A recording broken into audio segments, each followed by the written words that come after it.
Hello and welcome to the Small Business Briefing, Thursday edition. I'm Brian Calley, the CEO of the Small Business Association of Michigan. Good afternoon, everyone. I'm Sarah Miller. Thank you for joining us today. And of course, thank you to our sponsor and partner, Consumers Credit Union.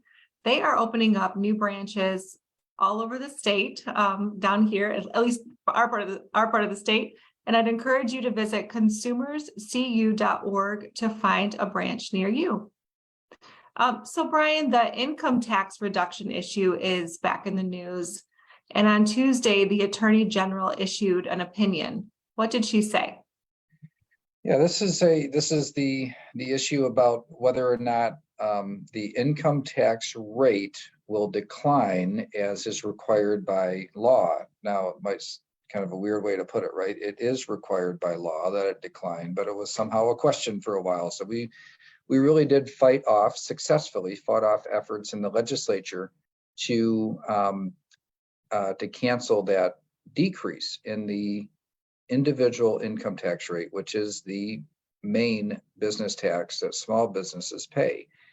The law, because state government revenue increased much faster than inflation last year, there's an automatic trigger. It reduces the rate just according to a formula. So it's supposed to go down by 0.2%, from 4.25 to 4.05%. There were efforts to kill that in the legislature, and we were successful with a good coalition of just small business owners all across the state that joined with us in demanding better. It was finally announced by state government, I'll say very reluctantly, on the last day that they could have announced it, that the rate will in fact drop. So the efforts to kill it in the legislature failed, and the rate will drop. However, they waited until they had in hand an opinion from the Attorney General, which said that the drop in the rate was only temporary, that it would be only for the calendar year 2023, and that in 2024 the rate would increase back up to 4.25%. So the state treasurer is, basically relying on this opinion. So what's the basis of it? Well, the opinion was honestly, it's hard to stomach the reasoning that they followed in the opinion. It closely matched an argument that an attorney on the outside of state government made that we talked a little bit about here. The attorney works for Dykema. His name is Steve Liedel. He was led in the second term, the Granholm administration's office, wasn't technically chief of staff, but essentially played a role like that in Governor Granholm's second term, and then was the transition manager for the Whitmer administration after her first election. So somebody's kind of like on the transition. They got several people on the transition to team to help somebody go into office and make all the decisions that you make when you go into office. So this is an attorney outside of state government that is very much an insider, if you will. And he's really the type of attorney that you go to if you don't want the law to change, or you can't change the law, so you're not able to get the law changed, but you need somebody to think of a different way of, assigning new meanings to old words, and just figure out how to administratively change the law without getting a law passed. Kind of a specialty, if you will, of his. He started floating this idea, and basically it was a cut and paste of that idea into the Attorney General's opinion. It doesn't make any sense. On its face, it relies, the whole argument hinges on the definition of current rate. In other words, current tax rate. So the tax rate in 2015, when this law was passed, was 4.25. It will reduce this year to 4.05. Next year, every year they have to do this calculation. Next year, when they do this calculation, they start with the current rate. And what this opinion says, this is going to sound like an article from The Onion or something like that, but this is just what it says. That when the law says current rate, that Current rate actually means the previous rate. That's the whole decision. Current rate doesn't mean the current rate. The current rate means the rate that it used to be. The rate from the past is the current rate. Like, that's what this thing says. They had to do legal acrobatics to try to make this a temporary tax cut instead of a permanent tax cut, which the law very, very obviously requires. So it's disappointing, not surprising again, when it wasn't just a coincidence that an attorney that is very, very tied into this administration and the Democratic Party that controls the legislature and the governor's office right now, it wasn't a surprise because it was put out there, and then that opinion was inserted into the governmental process. And it's a flimsy argument, but really at this stage in the game, there's not a good check in the system for it, save for the courts. So the question that I have, and I'm sure our members have too, is where do we go from here? Yeah, this is a tough one. I mean, ultimately, I do believe that this decision will be challenged in court. It's a matter of timing, mainly. The rate has gone down as it was supposed to have gone down. I thought it might actually go down a little bit more, but the fact that the House Fiscal Agency and the Senate Fiscal Agency and the Treasury all had to agree on the calculations, I take some comfort in 4.05 is the right rate. So the rate is going down as it was supposed to. The question is there standing for somebody, a taxpayer, to sue before next year when the rate goes back up? In other words, do you have to wait to be harmed in order to have standing to sue? That's a legal question that I think stronger, more experienced legal minds or people that are actually lawyers need to think through. So I believe that ultimately this decision will be challenged. I think at its heart, it's the idea of, who can change laws? Can the executive branch just decide to raise taxes without having it go through the legislature? I mean, ultimately, that's what's happening here. And while it's easy, I think, for people to get caught up in the political party stuff, I would suggest that whether you're a Republican or a Democrat or neither, that this is an important question. Whether you like or whether you think that the rate should be higher or lower, or you don't think there needs to be a tax cut, or you think that there should be a tax cut. The real question here is one of balance of powers, and can we rely on the law as being stable, the law as being something that everybody respects and follows? And that's the reason why I think this will be an important constitutional question to go through the process, as opposed to just letting it go. So I believe it will be challenged. It's just a matter of whether or not it can or should be challenged now, or if it would be a year from now when the Treasury Department has indicated that they will be increasing the tax rate back up from 4.05 to 4.25. Okay, let's switch topics now and talk about kind of a positive thing. A few years ago, SBAM was part of a coalition that supported the expungement of old criminal records, and now that's going to, begin happening next month. So tell us more about that. Yeah, this is actually a pretty exciting lead up here, where we've starting on the date is the 11th of April. So that's kind of the magic date when automatic expungement happens for a lot of people. So why does SBAM get involved in these sorts of issues? This is, I put in the bucket of criminal justice reform. It's all about the labor force participation rate. When we see that is stuck just below 60%, got over 60% a little bit last summer, but it fell back down to below 60%, and it's been stalled out there. There's no one reason why our overall labor force participation rate is lower than the rest of the country. It's a whole bunch of reasons that add up. And one of them is that there is a very high proportion of our citizens that have criminal records, and criminal records hold you back from several types of employment.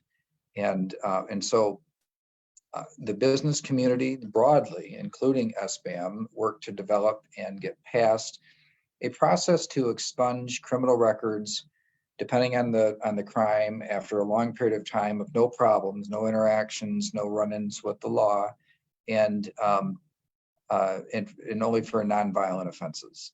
So after 7 or 10 years, expungement will be automatic going forward. In the past, expungement already existed in the past, but it required an application, hiring a lawyer, going through a complicated and expensive process.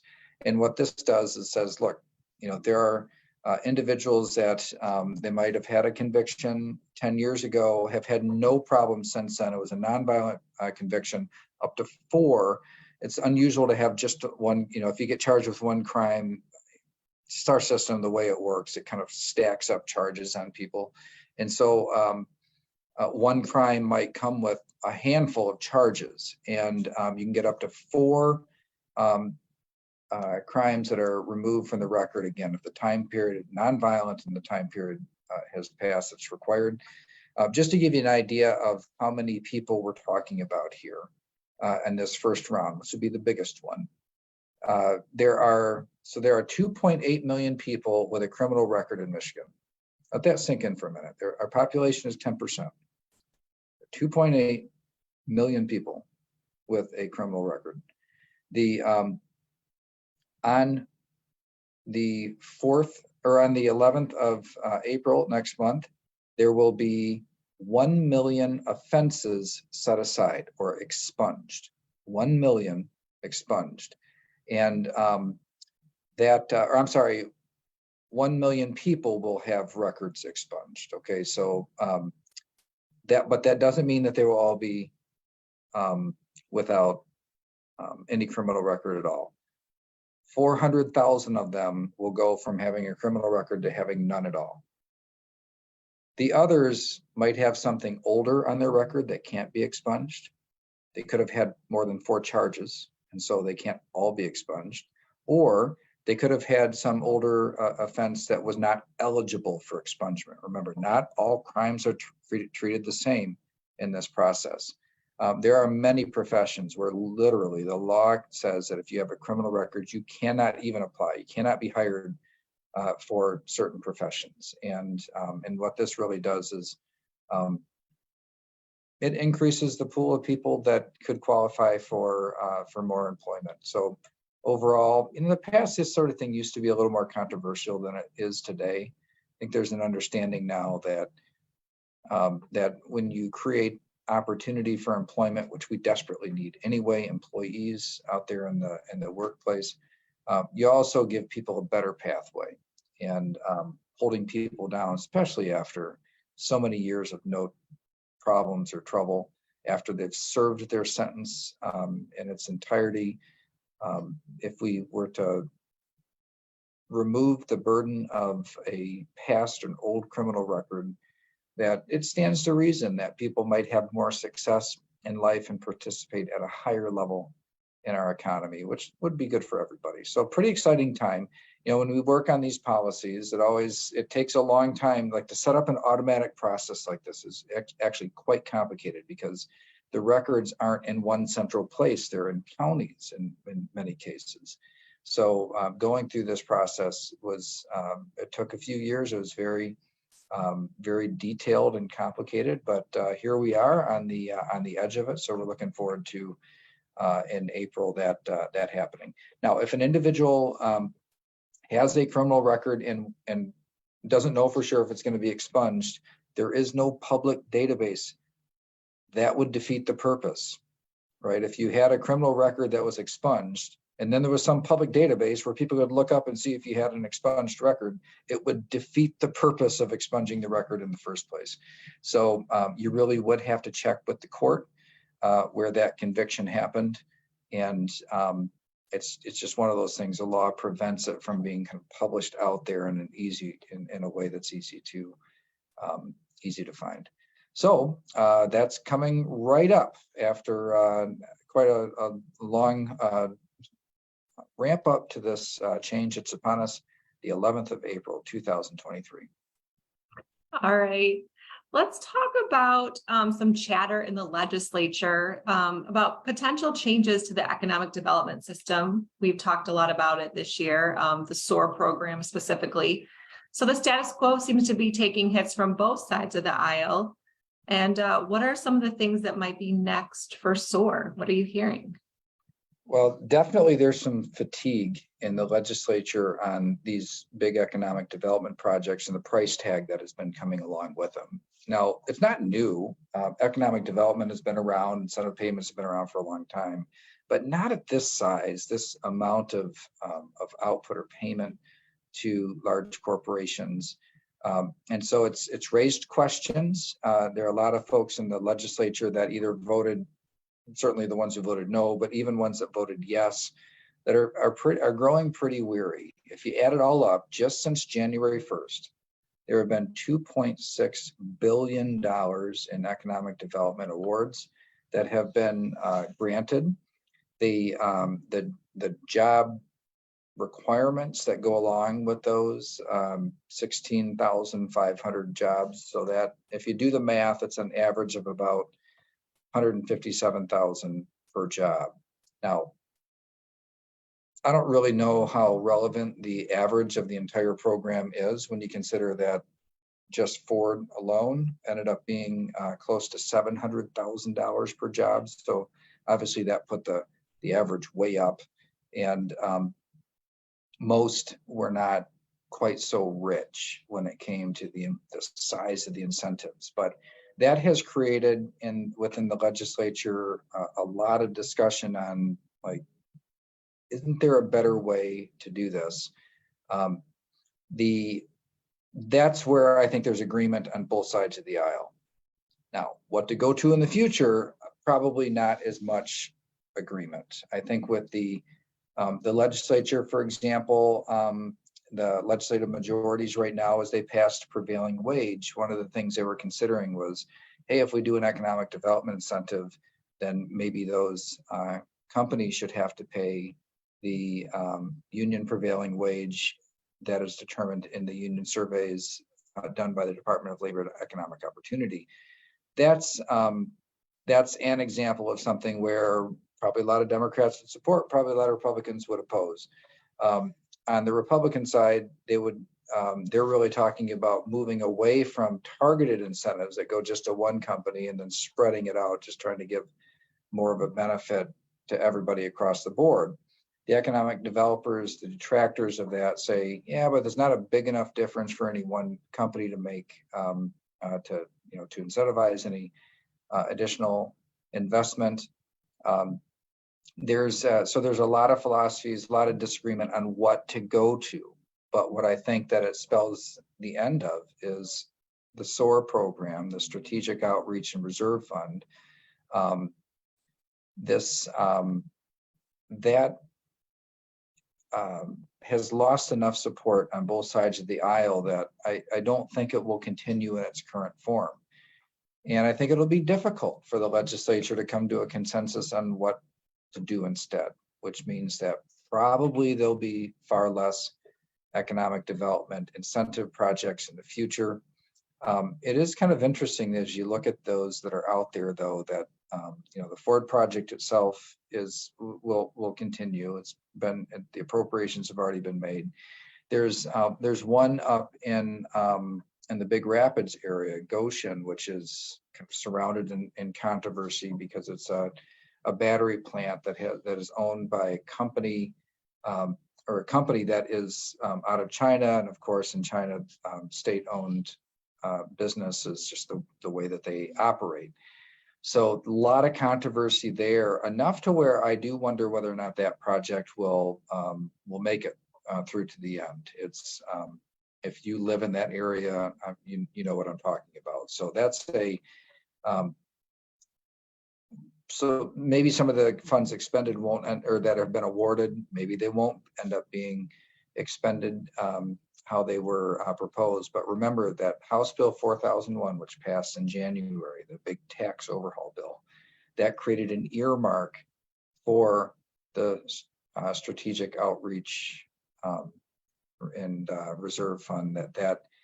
That fund will get $500 million from income taxes, from the income tax code each year, at least for the next 3 years. So when that happens, it's not really clear whether or not there'll be new strings attached to those types of funds. Let me back up a little bit. So you got all the, you got the kind of the Republican philosophy, the Democratic philosophy toward economic development. Let me give you the SBAM philosophy. The SBAM philosophy is, first of all, we want a better environment for everybody. So to have a workforce that is ready and capable of doing the work that needs to be done for growth of small businesses, that we have infrastructure, including the traditional stuff like roads and bridges, but also communications infrastructure that small businesses need to operate. It means having a competitive and simple tax environment and reasonable regulations that are fair and consistent and clear in how to comply with them. That's the economic development plan that we're looking at. Looking for to the extent that specific awards are made, like a grant or incentive payment to a big corporation. What we would be looking for in those cases is for there to be a plan to deal with the fallout. What's your workforce development plan to make sure that you don't make already big shortages of the workforce worse? What's the zoning, land use, and housing plan to make sure that there's available housing that matches up the cost of housing in that area to the jobs that are being created with the incentive? What's the assurance that we have that the infrastructure will be right sized, that we won't have issues with traffic congestion beyond what we already have because of new development, and therefore making just the ease of operating supply chains and employee movement that much more complicated, and of course bandwidth, the ability to move communications infrastructure or communications data to move across the communications infrastructure. That is, those are the things that need to be dealt with. When you can't just plop a new massive operation in a community and not deal with those other issues, the strains that will be created on the community and in the already strained workforce. So that's really how we're looking at it, and it's something that we think is not partisan at all. That people on both sides of the aisle ought to be able to embrace the idea that if you're going to make these incentive payments to bigger corporations, that you need to deal with the fallout in the community, and you can't do it at the expense of having a great operating environment for everybody in that community. So we'll keep on plugging away at that, even though the big incentives that kind of stole the show. It really looks to me like they're getting the hook at this point. And there'll be an opportunity to rethink that, do it in a different way, and hopefully it'll be in a way that is more advantageous to small business owners who have been here the whole time, have made their life and put down their reputation and their investment and their whole future into an enterprise in our local communities. That's going to continue to be our top priority, and I think it would be a smart bet for our state government to do the same. All right. We have an owner-to-owner meeting coming up on April 17th. This one's in the Macomb region and will be at Unwind Winery. And we're going to be welcoming a special guest, Amy Hovey, the Executive Director for the Michigan State Housing Development Authority, MISHDA. So if you're in the Macomb region, please join us. You can register for free. If you're a small business owner, just visit sbam.org/events and register to join us on April 17th. And then finally, we are actually taking a short break next week. So no briefings next week, but we will be back here on April 10th. Thank you to our sponsor, Consumers Credit Union. Thank you for joining us, and we'll see you on the 10th. Thanks, everybody. See you when we're back on the other side of spring break.